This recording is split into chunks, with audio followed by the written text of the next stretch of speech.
அங்க தூரமா போக சொல்லிட்டாங்க. இப்ப வந்து மினிஸ்டர் வர்றாங்கன்னு சொன்னங்காட்டி தண்ணி போட்டுட்டாங்க. மினிஸ்டர் கார் ரன் ஆனோடனே தண்ணி நிறுத்திட்டாங்க. பத்திரிகையாளர் பொதுமக்கள் எல்லாரும் போய் பைப் திரும்பி பாக்குறாங்க, தண்ணி இல்ல. இது மினிஸ்டர் கிட்ட வந்து நான் கம்ப்ளைண்ட் பண்ணியிருக்கிறேன். அவங்க விரைவே செயல்பட்டு எங்களுக்கு தண்ணி கொடுப்பாருன்னு நினைக்கிறேன். இன்னொன்னு வந்துங்க, இப்ப பேஷண்ட் வந்து அமைதியை தூங்குறது, ரெஸ்ட் எடுத்தா தான் வந்து அந்த மருந்து மாத்திரை வேலை செய்ய படுத்து தூங்கினா தான் நல்லா இருக்கு அவங்களோட உடம்புக்கு. ஒரு நாளைக்கு 20 தடவை 30 தடவை வராங்க, எல்லாரும் சொல்லிவாங்க, எல்லாரும் சொல்லிவாங்க அப்படிங்கிறாங்க. அப்புறம் ஒரு பேஷண்ட் வேணா யாரு பராமசாமி வாங்க வாங்க வாங்க இப்படி சொல்றாங்க. திடீர்னு நானே படுத்துட்டு வந்தப்ப எந்த ஸ்டேருக்கு வந்துட்டேன், யார பாங்க வாங்க அப்படின்னு சொல்லி ராணி ராஜா யாரத்து பேரை சொல்லி இப்படி ஒவ்வொரு வார்டிலையும் கூப்பிடுறாங்க. ஒத்தனை தடவைங்க ஒரு பேஷண்ட் வந்து கண் முழிச்சு பாக்க சொல்றாங்க, இப்பதான் தூங்கினே எழுப்பி விட்டாங்க, தூக்கமே வரதில்லை அப்படின்னு எத்தனை பேர் பயப்படுறாங்க. அப்படி எதுங்க சத்தம் போடணும்? அமைதியா நம்மள எல்லாம் நடத்தணுங்கள.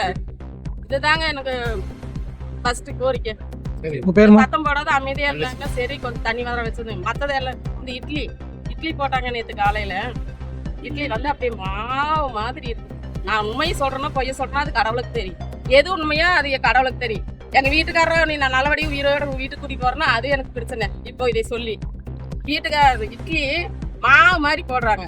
நைட்டு சப்பாத்தி போட்டாங்க. சப்பாத்தி வந்து மத்தியானம் சாம்பார் காயின்னு ரசம் கிளக்கி போட்டாங்க.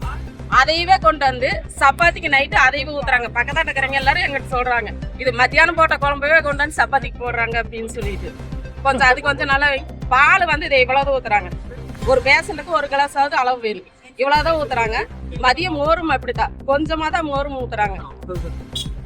பழம் வந்து மத்தியானம் கொடுக்குறாங்க. 1 நாள் 2 நாள் ஆனவங்களுக்கு இல்ல. நீங்க எத்தனை நாள் ஆச்சு? 3 நாள் ஆச்சா? 3 நாள் இருந்தா அங்க வாங்கிக்க மாட்டோம். 3 நாளைக்கு முன்னாடி இருந்தவங்களே கொடுக்கறது இல்லை. அப்புறம் பக்கத்தாண்ட பெட்டுக்காரருக்கு நாங்க வந்து 5 நாள் ஆச்சு. பக்கத்தாண்ட பெட்டுக்காரரை சாப்பாடு வாங்கின்னு சொல்லிட்டு போயிட்டேன். அவங்க போய் கேட்டங்காட்டி முட்டை பழம் தரல.